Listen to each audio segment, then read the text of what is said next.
কৃষ্ণ মা, তো তুমি আজকে কি রান্না করছো?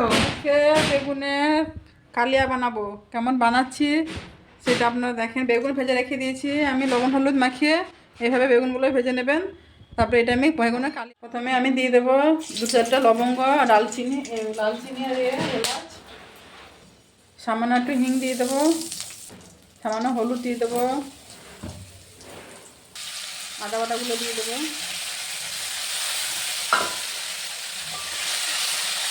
ভালো করে আদাটাকে ভেজে নেব।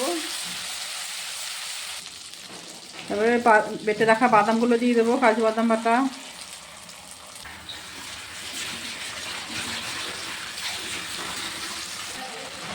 পেস্ট করা টমেটো দিয়ে দেবো। টমেটোটা ভালো করে কষে নেব।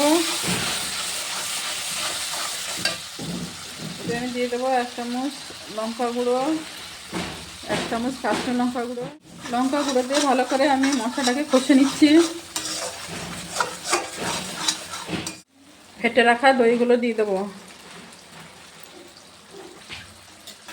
গ্যাসটাকে কমিয়ে আপনারা দই দেবেন।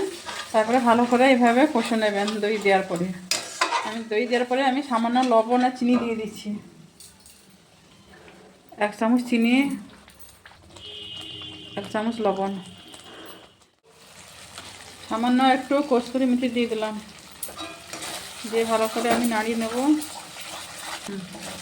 ভালো করে আমার কষানো হয়ে গেছে। দেখেন কি সুন্দর আমার তেল বেরিয়ে গেছে।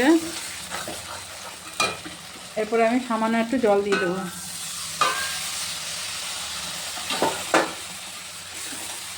জল দিয়ে আমি ভালো করে এটাকে আমি নাড়িয়ে নিলাম।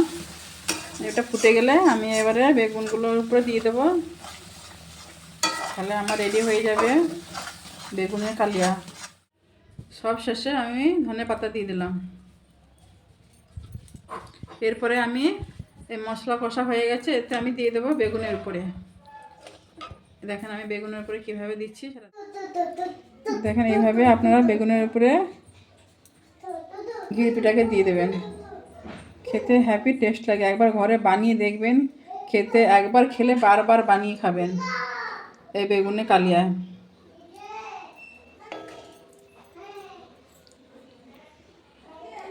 বেগুনের কালিয়া আমার রেডি হয়ে গেছে। রেসিপি ভালো লাগলে লাইক, কমেন্ট এবং শেয়ার করে দেবেন। হরে কৃষ্ণ।